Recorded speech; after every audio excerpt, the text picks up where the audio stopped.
Há quem diga que a eleição de Donald Trump em 2016 mudou o mundo de diversas maneiras. Na época, a candidata Hillary Clinton aparecia na liderança das pesquisas e era apoiada por famosos, mas acabou perdendo a corrida eleitoral, que foi marcada por uma enxurrada de fake news. Tem até filme inspirado nisso.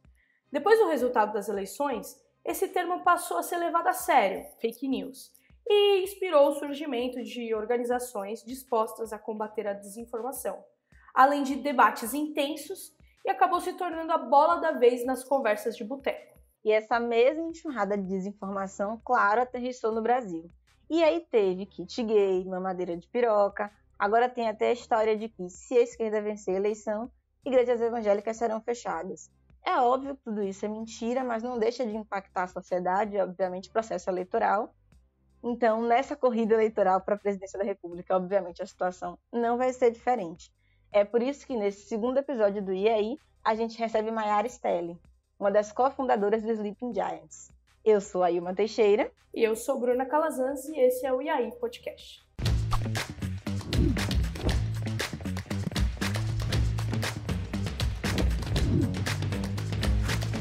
O projeto original ganhou força logo após a eleição do Trump nos Estados Unidos.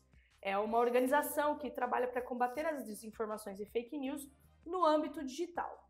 Hoje, aqui no Brasil, o Sleeping Giants conta com 10 pessoas na equipe e já conseguiu dar um prejuízo milionário para empresas que propagam fake news na internet. Para as eleições deste ano, que já estão sendo pautadas pelas fake news, a organização vai agir, mas tem um recado.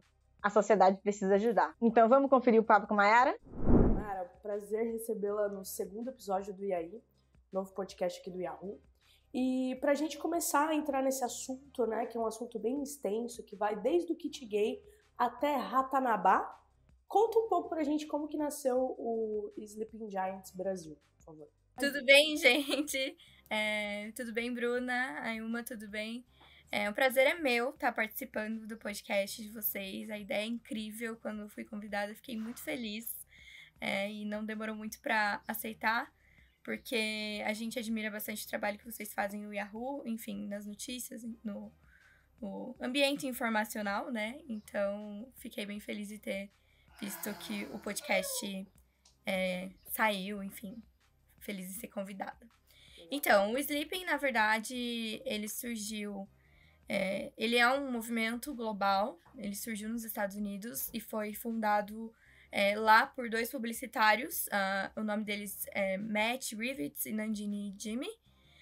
O movimento ele surgiu justamente para combater o financiamento do discurso de ódio e da desinformação. E ele chegou até os fundadores brasileiros, que sou eu e o Leonardo, muito em uma matéria no Eu País, que falava sobre os impactos do movimento ao redor do mundo. E a gente estava naquele momento pesquisando sobre desinformação, era o tema do nosso TCC. A gente estava se formando em Direito, se formando não, né? A gente estava no meio da pandemia, no meio do curso, e decidiu que ia fazer do tempo que tinha que ficar em casa, em isolamento, um tempo proveitoso, e decidiu começar a pesquisar para o TCC. E foi aí que a gente encontrou a matéria que falava sobre o Sleeping e se perguntou por que não existe isso no Brasil. A gente começou a abrir todos os links de jornais que a gente sabia que tinham informações fraudulentas e falsas que a gente estava pesquisando, né, na nossa tese. E todos os sites tinham banners de anúncios de marcas das mais diferentes possíveis, anúncios direcionados pelo Google, anúncios fixos, que são as empresas que escolhem estar ali. Então, as diferentes modalidades de anúncio estavam presentes nesses sites e a gente achou que o Sleeping era necessário também no Brasil. E hoje o Sleeping tem 11 células distribuídas independentemente pelo país, então são células todas independentes, cada uma faz seu trabalho, tem sua metodologia, até porque o contexto político, digital, enfim, até o próprio contexto das marcas mesmo nos países difere uma da outra. Então, cada uma tem sua metodologia. E foi assim que o Sleeping foi fundado. Foi no dia 18 de maio de 2020, a gente decidiu abrir o perfil no Twitter. E em pouco mais de uma semana, a gente acumulava mais de 300 mil seguidores nas redes sociais. e já tinha resposta de várias empresas tendo o compromisso de se desassociar de conteúdos falsos, fraudulentos na internet. Mayara, a gente percebe que, de fato, vocês já chegaram com um grande impacto, né?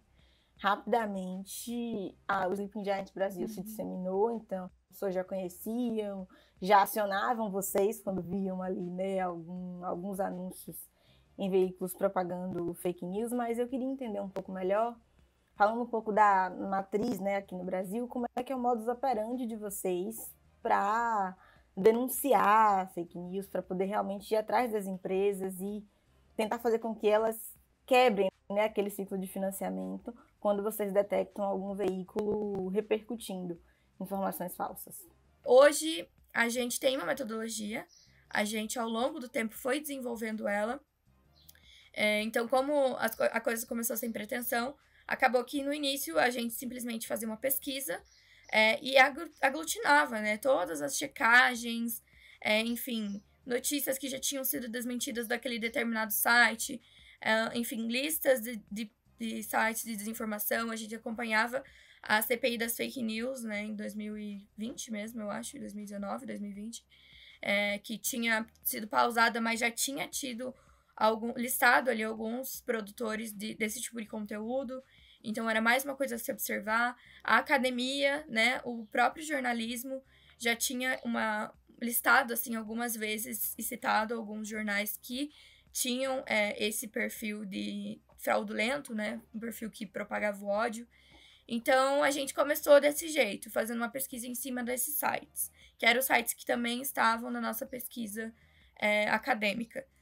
Mas logo depois a gente começou a desenvolver uma pesquisa mesmo, mais aprofundada sobre determinados veículos.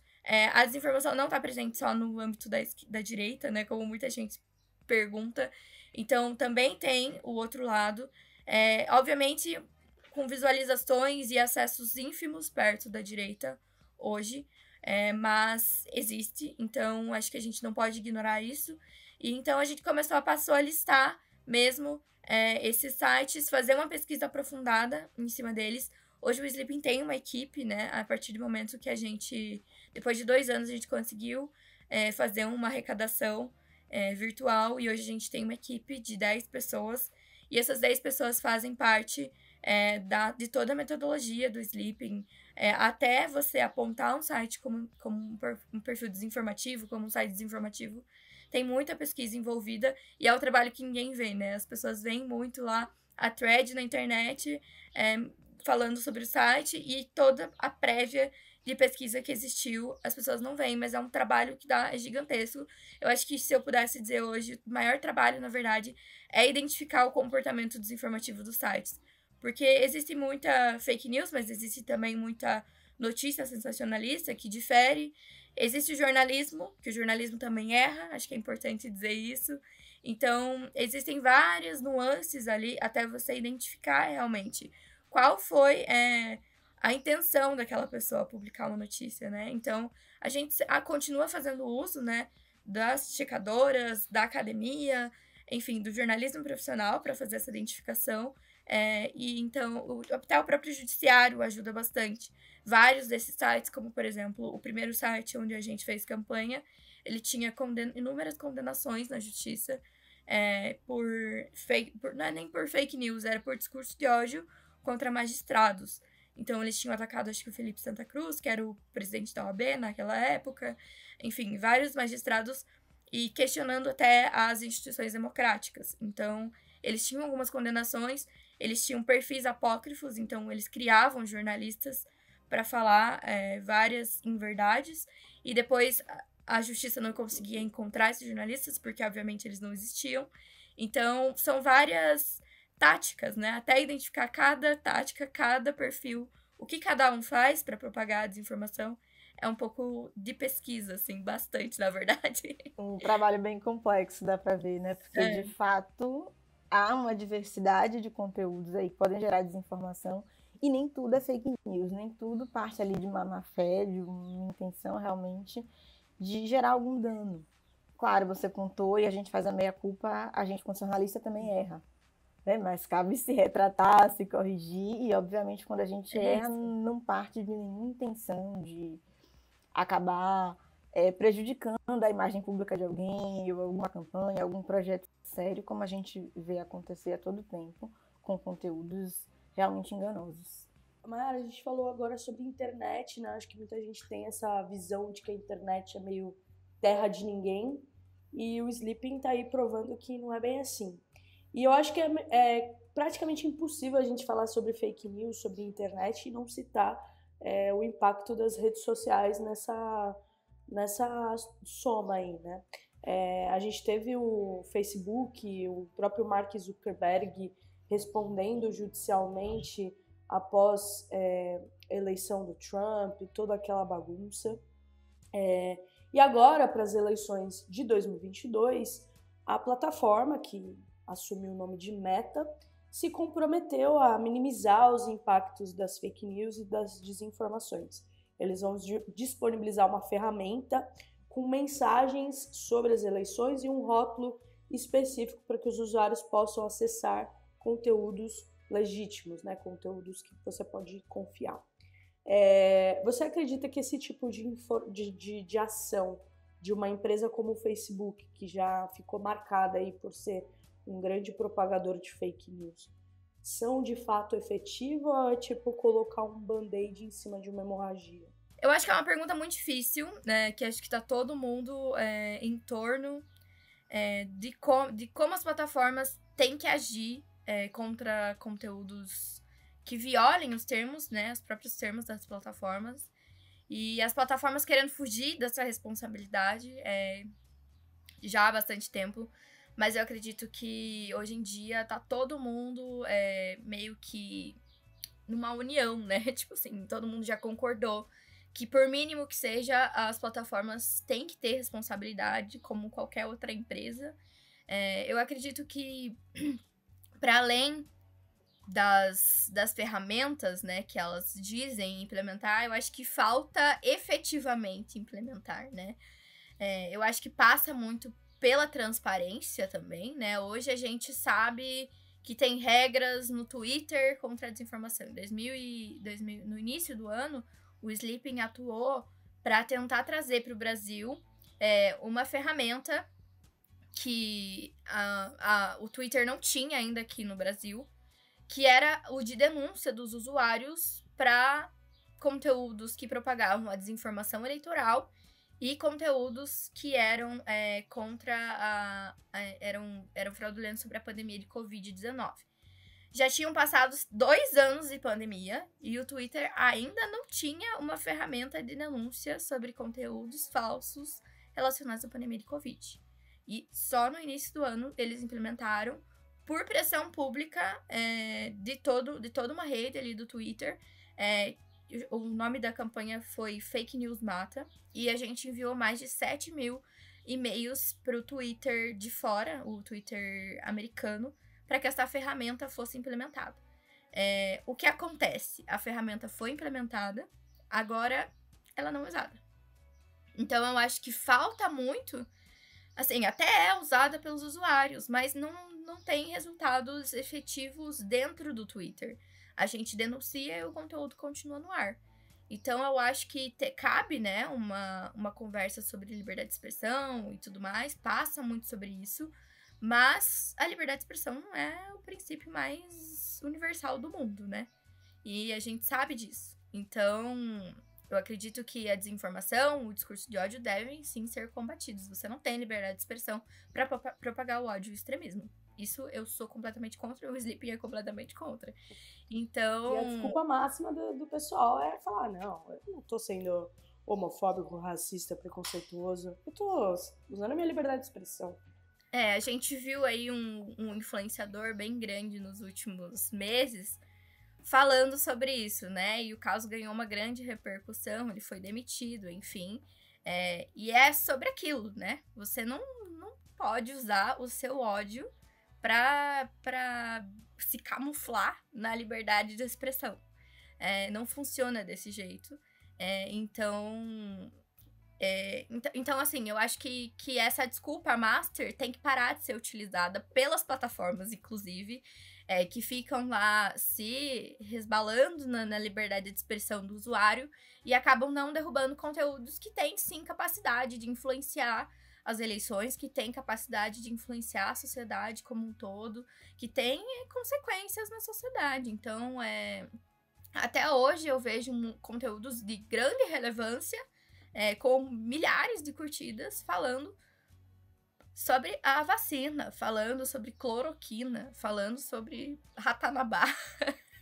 Então, agora tem a varíola também, né, do macaco, para complementar. Não, eu tenho uma desinformação que fizeram, inclusive, sobre eu e Léo, que era sobre a varíola de macaco. Eles juntaram os dois e tá lá, online, no Twitter. E eu já denunciei, o Léo já denunciou. E, enfim, fica lá no ar. Então, adianta ter a ferramenta e a ferramenta não ser implementada? E por que não é implementada? E quando ela é implementada? Eu acho que perpassa muito, essa sua pergunta, perpassa muito pela transparência das plataformas. Não adianta os usuários terem a ferramenta à mão, mas não saberem como usar. Então, eu acho que educação digital é uma coisa que falta muito também para os usuários hoje, né? Entender como as plataformas funcionam, como as regras elas são aplicadas. Obviamente, a desculpa delas é de não abrir os dados, enfim, toda aquela coisa que... de não poder, né, abrir os dados, enfim. Mas eu acredito que isso é muito importante, né? Porque quando o usuário, vou dizer assim, que eu sou um produtor de conteúdo, e tenho meu conteúdo banido, pra mim, é dito porque meu conteúdo foi banido. Então, a gente tá num momento onde só os produtores de conteúdo falso e odioso sabem como as plataformas funcionam. Porque eles já tiveram conteúdo banido, eles sabem como é banido, quantas vezes eles podem publicar um conteúdo falso até ser banido, até receber um gancho da plataforma. Então, só eles sabem, porque eles recebem as informações das plataformas, porque, né, a plataforma vai lá e aplica a consequência, né, aplica a punição, e eles sabem. A gente, que é o usuário, que quer denunciar, que quer falar pra plataforma que esse conteúdo não tá legal, que tantas vezes já foi violado, a gente não sabe. E assim, Mayara, isso quando o conteúdo é banido. Eu já comentei bobeira, nada nem de ironia, nem de política, nem de ofensa, ninguém tive comentário censurado em Facebook. Nunca consegui entender o que aconteceu. A gente vê, né, eu tava até comentando antes com Bruna, quando a gente tava pensando aqui no roteiro, é muito fácil uma mulher lá posta uma foto artística, um protesto, e um mamilo rapidamente sai da rede. Exatamente, só, né? exatamente. É sobre isso. Mas um monte de conteúdo danoso, inclusive com denúncias apontando que não ficam ali. E a gente fica sem entender por que tanta demora para agir. E quando age, também não é suficiente, né? Vem uma ação tarde, depois que o problema já aconteceu. E a gente fica vendo navios, né? Tentando sempre enxugar gelo. Exato. E no Sleeping a gente passa por um problema frequente, né, com as plataformas, que é o conteúdo que a gente publica para denunciar uma postagem falsa, odiosa, ele é derrubado. E a postagem permanece no ar. Então, o algoritmo derruba a nossa denúncia, mas o conteúdo original fica no ar. E aí eu queria, assim, entender a mágica que eles fazem, porque é uma coisa, assim, que deixa a gente indignado, assim. Porque a denúncia não dá pra fazer, mas aí a postagem original tá ok, tá dentro dos termos de uso segundo a plataforma.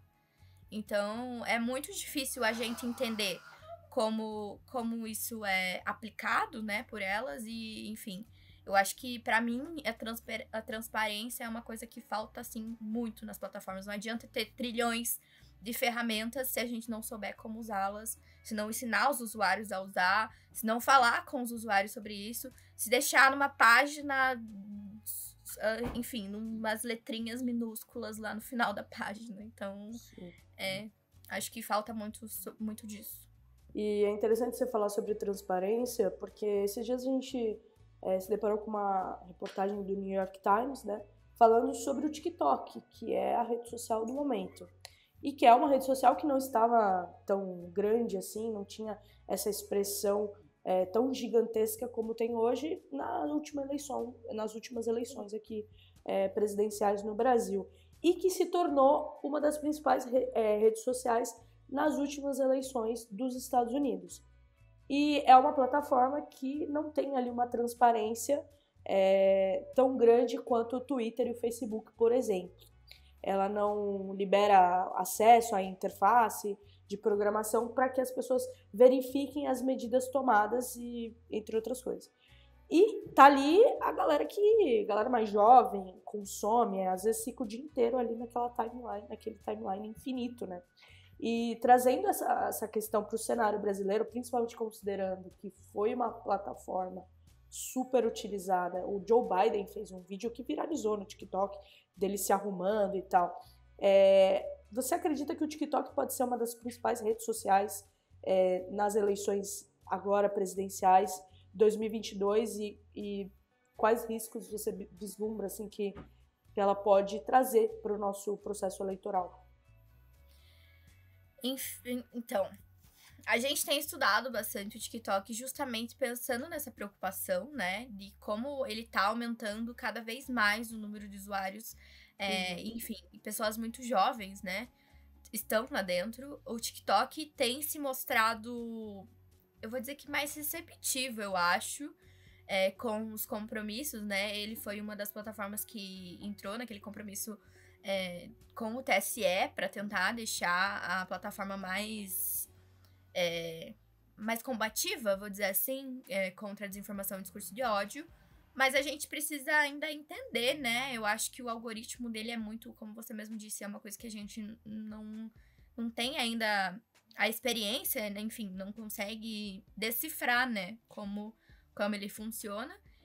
O TikTok tem trabalhado na construção de um conselho consultivo, pelo que eu sei, mais aberto, vou dizer assim, do que com as outras plataformas. Então, eu tenho alguns amigos que fazem parte do conselho do TikTok e têm falado que a plataforma tá se preocupando, mas a gente precisa entender o quanto, né? Eu acho que é uma plataforma nova, enfim, colocar pessoas na cadeira do conselho e não ter nenhum resultado também não funciona.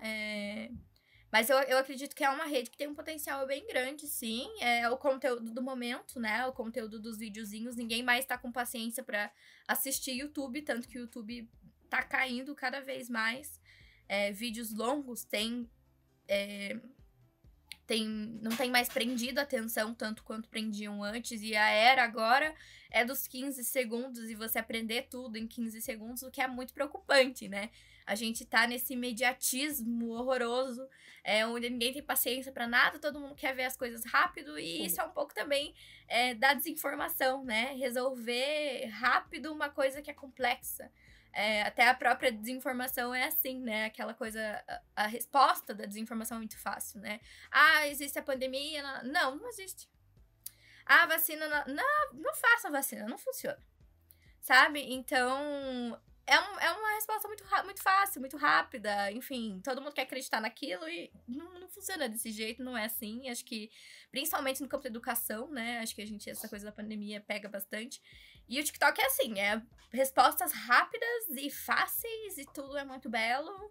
Então, eu tenho todo um pouco mundo pode de medo. falar sobre tudo também, né? Também. A sensação que eu tenho assim é que um usuário ali do TikTok, ele não vai querer saber sobre o assunto do momento falado por um professor, um jornalista, um especialista. Ele vai querer saber do carinha que ele segue ali, entendeu? Que não necessariamente é uma pessoa que tem ali algum tipo de expertise na área. Então, todo mundo fala sobre tudo e não é todo mundo que tá realmente com esse compromisso com a verdade, né? Acaba criando uma bola de neve. E é uma plataforma que te direciona muito, né? A gente via isso no YouTube também. Que se você procurava um vídeo terraplanista, por exemplo, tem vários pesquisadores, acho que o Guilherme Felitti fez uma pesquisa bem grande sobre isso. Se você procurar um conteúdo terraplanista, a plataforma ia cada vez mais te jogando para um extremo de teorias conspiratórias. Então, o TikTok, ele é um pouco assim. identifico. Eu falo por mim porque eu sou bem viciada em TikTok, apesar de... Eu também sou.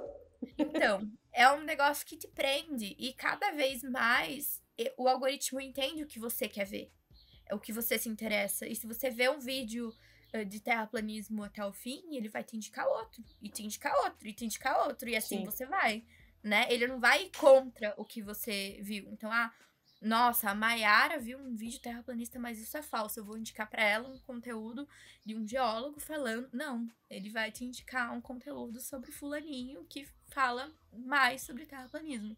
Isso é muito Você perigoso. entra numa espiral, né? Numa Ali, espiral. sem E sobre fim. as eleições também, né? Essa questão da fraude da urna eleitoral. Eu tenho visto bastante vídeos no TikTok sobre isso. E acho que a gente tem que entender também, né? Como é que funciona a plataforma, como é que isso vai se dar nas eleições.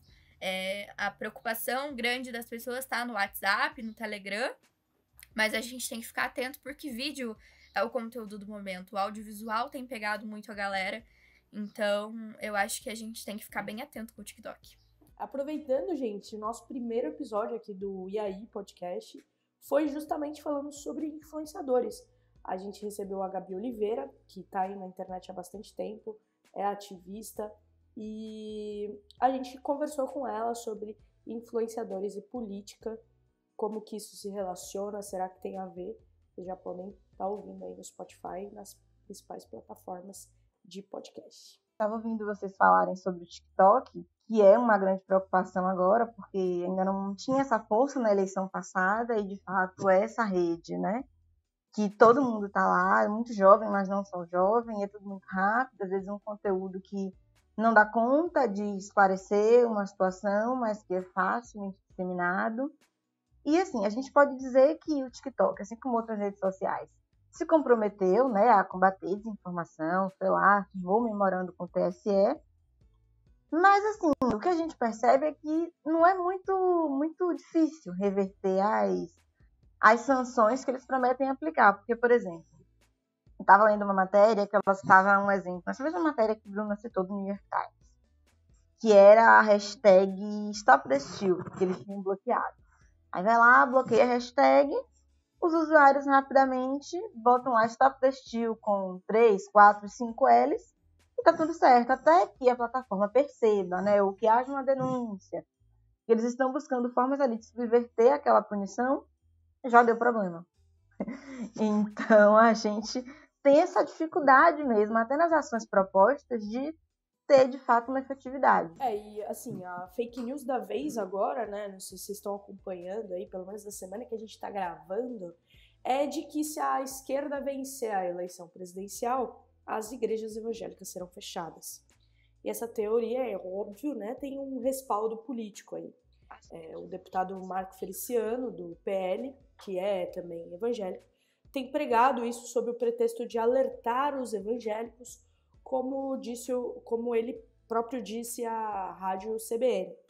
A gente fala muito sobre as ações adotadas pelas redes sociais, enfim, a gente falou agora do Facebook, do TikTok, ou que deveriam ser adotadas, né, como você apenas bloquear ali uma hashtag não é o suficiente, claramente, mas há diversos agentes políticos usando o alcance próprio para disseminar esse tipo de informação sobre diversos assuntos. O da vez é esse das igrejas evangélicas e tudo mais, mas a gente já teve milhares, o kit gay, mamadeira de formato fálico, enfim. Como que um eleitor, Mayara, consegue se proteger disso, desse tipo de desinformação que vem como uma enxurrada, às vezes? Acho que é a pergunta de $1 milhão, né? É isso que eu ia falar.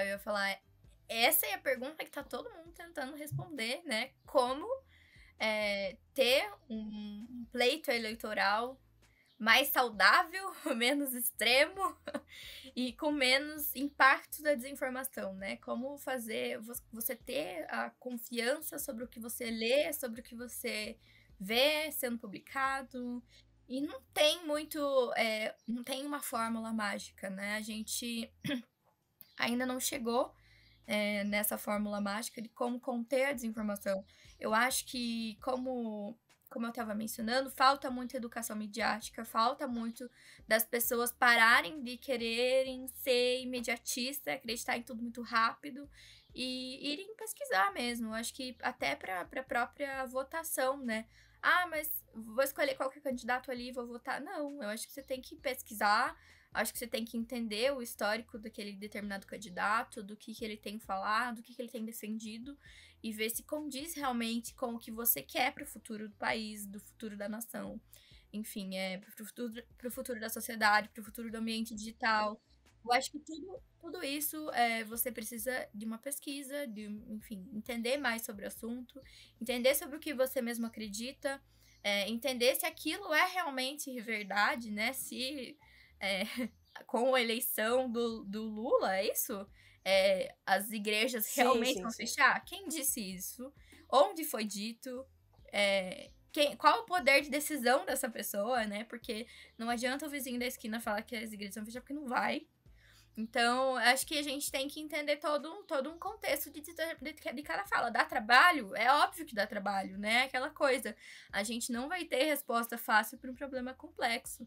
E a gente tem que entender que a educação digital, né, educação midiática, tem muito a contribuir com isso. Você entender como a internet é uma coisa que a terra sem lei, né, aquela coisa, possibilita que você fale qualquer coisa, mas também tem o seu lado positivo. Possibilita que você pesquise sobre cada coisa, né? Possibilita que você tenha ali as ferramentas à sua mão para tentar entender tudo, se é verdade, se aquilo é mentira, enfim, entender em que contexto aquilo foi dito e pesquisar mais sobre aquela pessoa e o que ela fala. Então, eu acho que a educação digital não tem muito mistério, mas quando você vê um conteúdo falso, também denuncie. Acho que é importante dar essa instrução para os usuários. Você ajuda a tornar a internet mais saudável quando você faz essas denúncias. Quando você pensa, não vou denunciar porque não vai cair, porque dane-se, sabe? Eu acho que você não tá contribuindo, eu acho que você tem que denunciar sim. E apesar da gente ter ainda inércia das plataformas, o fato de você denunciar demonstra para elas, elas estão vendo que aquele conteúdo teve denúncia. Elas estão ignorando, mas tem denúncia, você pelo menos está fazendo o seu papel de tentar mostrar para outras pessoas que aquilo é falso, que aquilo não é confiável e, enfim, talvez aquela denúncia impeça que outro usuário veja e ache que é verdadeira. Então, também não compartilhar conteúdos duvidosos, enfim, pesquisar tudo antes de compartilhar. Eu acho que é muito sobre responsabilidade também do que você posta nas suas próprias redes sociais. Eu acho que uma coisa também que a gente até já comentou mais cedo é não achar que esse tipo de informação, aliás, que esse tipo de desinformação é uma besteira, né? Porque acaba sendo uma discussão que pode determinar uma eleição, por exemplo, que pode determinar o andamento de uma pandemia, né? A gente teve tantas pessoas que não se vacinaram, que acabaram perdendo suas vidas. Esse ano mesmo, né, que depois que a vacinação já estava mais avançada no Brasil, ainda esse ano a gente teve várias mortes de pessoas que não se vacinaram, não tomaram uma ou a segunda dose, enfim. Então, acho que uma das coisas mais importantes, talvez, além da denúncia, além de estar atento ao que você compartilha nas suas redes sociais, é entender que, por mais bobo que aquele assunto possa parecer, como é o tal do kit gay, o ratanabá, a mamadeira, que todo mundo já sabe como é, as igrejas evangélicas fechando, enfim, o feto na Pepsi, né, que a Mayara citou mais cedo, esse tipo de informação pode prejudicar a sociedade em diversas frentes, né, seja na saúde, na política, enfim. Então, acho que além de denunciar e de fazer todas essas ações que a gente conversou aqui, também é importante, às vezes, ter que levar a sério esse tipo de assunto, né? Porque ele pode ser determinante. Pra gente é um novo desafio, porque o Sleeping surgiu em 2020, né, no Brasil. Então, a gente não passou pela eleição presidencial de 2018, aquela infestação de fake news e discursos de ódio e extremismo, intolerância dominando as redes. a gente assistiu de longe, né, sem ter uma atuação no Sleeping Giants. Mas esse ano o Sleeping tá aí, tá no front do combate à desinformação, porque querendo ou não, a gente faz esse front, né, de denúncia, enfim, de todo tipo de alerta, né, para as pessoas que têm, para os tomadores de decisão terem em alguma medida uma atuação, né, no combate a esse tipo de conteúdo. Então, é a nossa primeira eleição também. A gente está com alguns projetos, né, para além da desmonetização, que as campanhas, né, de alerta e de pedido para que as empresas tomem medidas de responsabilidade corporativa e social no combate à desinformação. A gente está com alguns projetos que agora eu vou dar spoilers aqui. A gente está com projetos de combate à desinformação em anúncios, porque muita gente também sabe, mas, quer dizer, pouca gente sabe, mas também existe o impulsionamento de desinformação nas grandes plataformas, né? Então, às vezes você vê um conteúdo que é patrocinado e é um conteúdo patrocinado justamente para propagar desinformação e muitas vezes os próprios candidatos. Isso aconteceu muito nas eleições de 2018. Em 2022, o Sleeping quer atuar para que esse tipo de anúncio pago, né, esse impulsionamento pago, seja denunciado para as plataformas para que elas tomem atitudes e derrubem esse tipo de conteúdo que é proibido na legislação eleitoral, né? Você propagar o extremismo, a intolerância em impulsionamento pago. Então, a gente está com esse projeto também. Então, é basicamente o front mesmo da desinformação. O Sleeping tá pronto para combater. A gente tá com uma equipe hoje grande, né, de pessoas que começou só com eu e Leonardo. Nossas casas hoje se transformou em uma organização, né? O Sleeping hoje está formalizado como uma associação sem fins lucrativos. Então, a gente tem trabalhado para fazer um conselho também legal para atuar nessas eleições da maneira mais positiva possível, tentando tornar o ambiente digital cada vez mais saudável. Esse é o real propósito do Sleeping Giants. Fazer com que a internet seja um ambiente mais confortável para os usuários, mais saudável, fazer com que as plataformas tenham mais responsabilidade sobre o que elas detêm, né, e aonde elas direcionam os anúncios das empresas. Então, é isso, assim, o objetivo do Sleeping em 2022 é tornar o ambiente digital mais saudável. A gente tem feito parcerias, né, com várias outras organizações que também têm suas metodologias de atuação, e acho que esse ano a gente vai trabalhar aí nesse sentido. E espero que dê certo, né? A gente não quer que o ambiente de 2018 se repita em 2022 e por nós isso não vai se repetir. Mayara, pra gente informar aqui a galera que tá ouvindo, como que o pessoal consegue acompanhar o trabalho do Sleeping Giants? Você pode passar aí os arrobas e tal? Com certeza. Para quem quiser acompanhar o trabalho do Sleeping Giants e ajudar essa luta, né, esse combate à desinformação, que a gente precisa, né, os usuários... O mais legal do Sleeping Giants é isso, que você pode ter o teu papel de ajuda na luta e no combate à desinformação e discurso de ódio. E para você que acredita nisso, que acredita que pode ajudar nesse combate, é só acessar as redes principais do Sleeping Giants. A gente está presente na maioria das plataformas, no @slpng_giants_pt, que na época que a gente criou o Sleeping Giants, o underline BR já era utilizado, porque já tinha vindo o Sleeping Giants uma vez pro Brasil e não deu certo. Então a gente pensou, PT não porque somos petistas, mas por causa do português. PT que essa também português, hein, galera? Essa também foi uma fake news atribuída a nós. Falaram, underline PT são petistas. Não, gente, é PT de português. Então, se você quiser ajudar o Sleeping Giants, acessa lá nosso arroba nas principais redes. A gente tá no TikTok, a gente tá no Instagram, a gente tá no Twitter, principalmente, no Facebook, no Telegram também, você pode acessar o nosso canal do Telegram. Então, enfim, qualquer dúvida também tem o nosso site, www.sleepinggiantsbrasil.com, e lá você encontra também o link para todas as redes sociais. Mayara, eu quero te agradecer muito pela participação, por todo esse papo incrível que a gente teve agora. Acho que é muito importante o trabalho do Sleeping Giants, principalmente em um contexto de eleição eleitoral, né, que a gente está vivendo agora. Então, muito obrigado. Pessoal, acompanhe as redes sociais do Sleeping Giants, esse projeto que é realmente importante. E acho que fica o recado aí, né, que é um trabalho que precisa ser feito por todo mundo.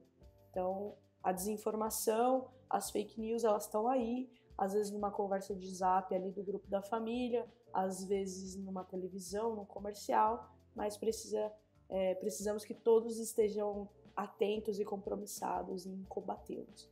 Muito obrigada, Mayara, pela participação. Foi ótimo, Mayara. Muito obrigada por conversar aqui com a gente, tá? É isso, gente. Obrigada pelo convite. Foi incrível estar aqui participando do segundo episódio do projeto. Muita longevidade para vocês, para o projeto incrível que vocês estão tocando. E foi um prazer estar aqui falando um pouco mais sobre Sleeping. A gente se vê aí numa próxima.